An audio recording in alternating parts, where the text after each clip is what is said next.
Right, I'm now in East Sussex, is that right? That's right, yes. Yeah, East Sussex, and I'm at Hailsham, and I'm with Frank Mewett, who witnessed something in 2010, just over 2 years ago. This was, what month was it, Frank? I think it was November, but it could have been October of... October, November 2010? Yeah, yes. Right, so this was an early morning sighting, so just tell us what happened that morning. I got up like I normally do, about 5:30, go to the bathroom, get ready to take the dog out. Walked up the jetty, across the road, went up Tilehurst, and I approached the top corner and I heard a humming sound.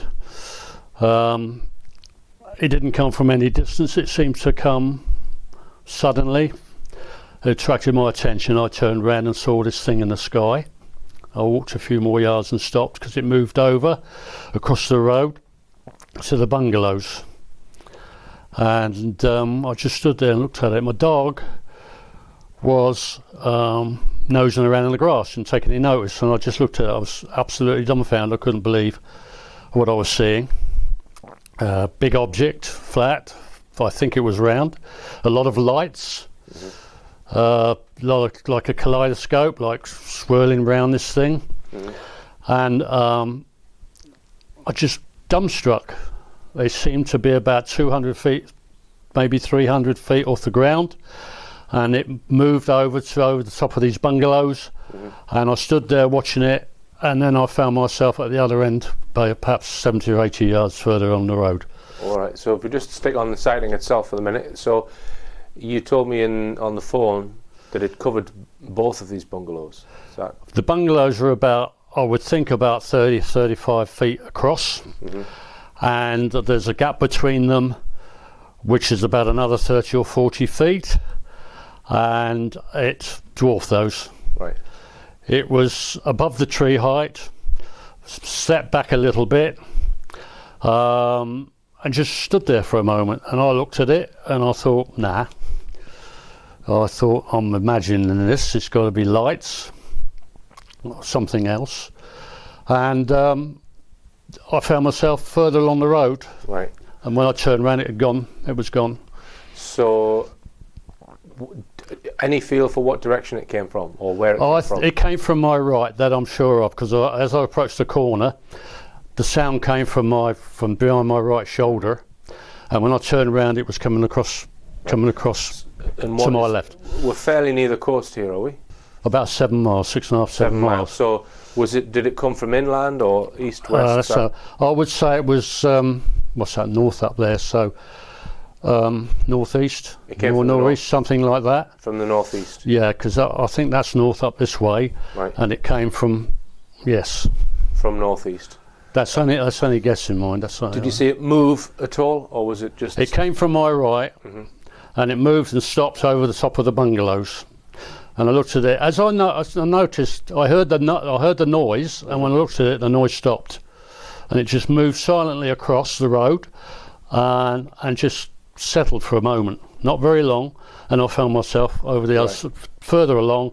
I looked around, it was gone. Now are you familiar with the Alan Godfrey sighting?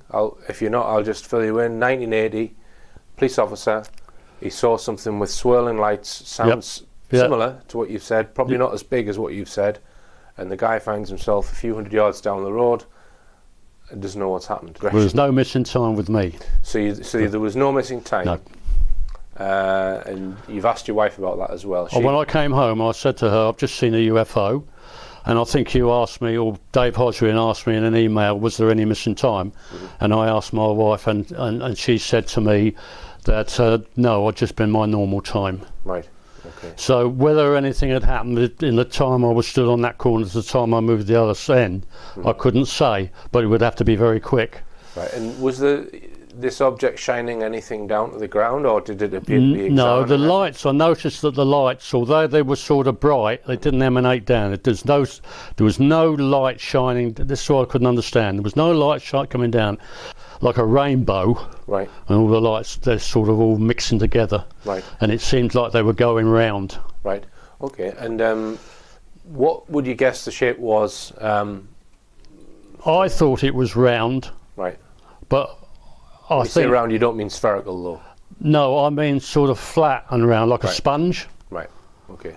I think that's the best way I can. So possibly a thick disc then, something like Yes. that. Right. Yes. Now then, Frank, how far are we from Alfriston here? Do you know Alfriston? Yeah, Alfriston's about 12 miles away. That's very interesting because Where the long man is. right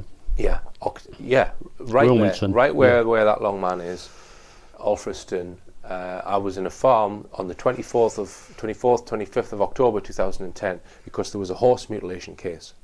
Two weeks prior to that horse mutilation, one of the people on that farm witnessed a disc above the field next to the field where the horse had been mutilated. Yes. Okay. Yes. So you'd be talking mid-October. So it's 12 mile away. Someone's witnessed a disc. I've got that guy's testimony. I can't remember his name, but I can maybe pull that video out because we're not that far away, really. See, I've doubted this. I thought I was going off my trolley, Right. but I certainly didn't imagine this, and it certainly wasn't an aircraft. It was huge, Right. and there was a slight glint of metal there, metallic object, but So your own gut feeling, who did it belong to? well, it wasn't an aircraft carrier or an aeroplane or anything. I've never seen anything like it before. Now, volume 7 here contains an extra 100 pages. Can you tell us why you had to put 100 extra pages? It's 100 extra pages because our friend Dan Goring from Earthlink, he used with the Essex group. Here he is. Yep. Earthlink is a UFO research organisation. Yeah, based well, in that was the magazine that Dan produced. Mm-hmm. He very kindly, as we were completing the book at 320 pages, sent us a little bundle here of reports that had never been published before. Okay, right, great. So he sent you this. And there are some more, excuse me, so, you know... All from that period, late 1970s. These are UFO reports, That's predominantly just from the Essex region. From Essex, yeah. Yeah. So they had to go in. And so all of these reports have been condensed into volume. They've all gone in. Yeah. We leave nothing out. So they've gone into the back of the book. So that's 420 pages. Right. Now we are having some not problems with volume 8. But of course, volume 8, and I think we might have mentioned it before, it's going to be in colour. All books will be in colour, but I might have to slightly increase the price on volume 8 because I can't sell books and have to run at a loss. So we might have to slightly increase that to cater to the fact that it's colour, to cater to the fact that it won't be 320 pages because at least 250 pages is the Rendlesham incident. And 250 pages on 250 pages will be the Rendlesham stuff. Okay. And then the other 150 pages will be January to November UFO sightings, including the Alan Godfrey case. And there's a lot more in there about Alan that people will not have read about before. Right. Not specifically Alan, but about... So this is volume 8, which is yet to come out. Well, yeah, that's just a rough... right. That's not the completed cover, but if you want to... Okay. So this is what John's working on at the moment. Thing, but that's how it's going to look. Okay. If you look on the back, you'll see. And we've got Rendlesham and the Godfrey case in this upcoming issue. And we have a recommendation from Colonel Holt. Approved by Colonel Charles Holt, who was the Deputy Base Commander of the... He has approved all of these books. Right. As worth reading. In volume 7 at the beginning, there's a report on the United Nations UFO debate with Jacques Vallée, a very prominent UFO author, and Hynek there, the little spook that he was. Pardon? Well, he's a flawed... You have to be careful, Richard.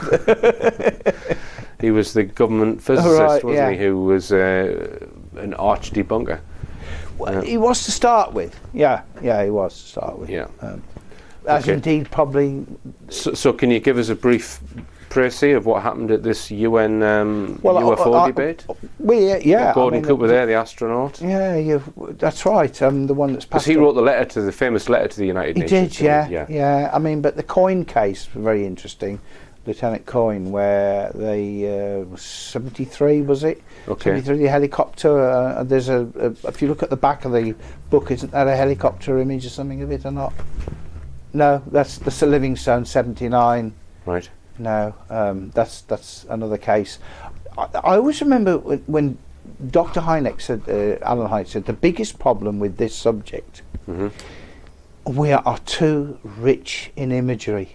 And I suffer from the same problem. We are too rich. We have too many fantastic cases, and weak and strong. We have so much, and yet when you think of the debate at the United Nations, Pete Robbins said to me that as far as the newspapers were concerned, they weren't that interested. I think on that date there was a mayor in New York was murdered, or somebody was murdered. The papers were full of that, quite rightly, but the debate went past unnoticed. So what was the actual conclusion of the debate? Was there any actions made from it? There were suggestions, but right. nothing was implemented. Because from Volume 7 onwards, we've set up a search inside facility. A search inside facility, so which means you can read the pages. Yeah, look up the book on Amazon, and you can actually read inside before sample you buy pages from the book. Yeah. There are hundreds of cases in each volume, so too many really. We're just scratching the surface here. But thanks very much, thank John, you very much for being on the show again. Yeah, thank you. And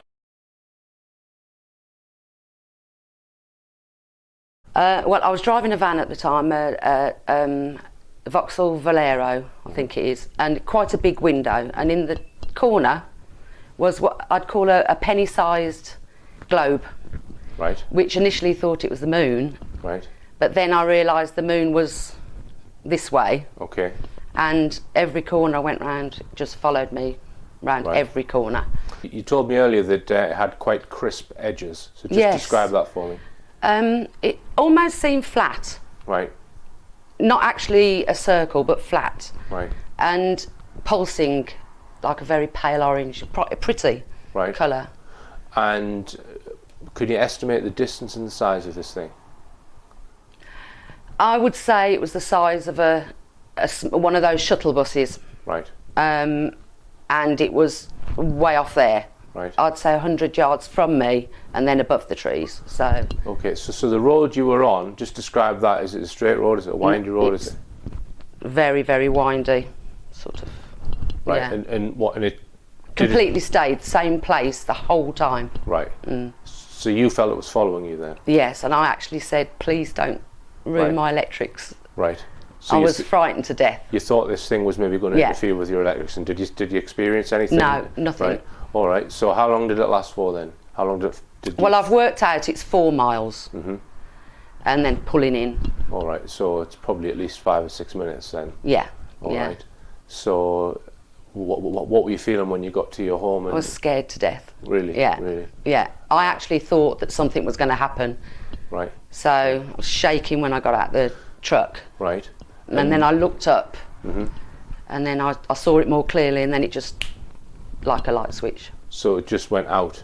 All right. You didn't see it go anywhere? No. It just went out? Okay. No, there was no... So when you were observing it, did you feel there was something solid within it? Yeah. You did? Right. Yeah. Okay. Right. It's almost as if it knew where I lived. So it was in front of you then? Yes. Right. Yeah. Right. Okay. And a skeptic might say, well, if the moon was out that night, you've just mistaken it from the moon. What would you say to that? The moon can't go round corners. Right. You were telling me about news report the following day after you had your sighting. So just tell us about that. Well, after telling my friend that laughed in my face, she phoned me up the next day and said that her son had read the local paper claiming to have 9 sightings. Right. So this made me really thrilled.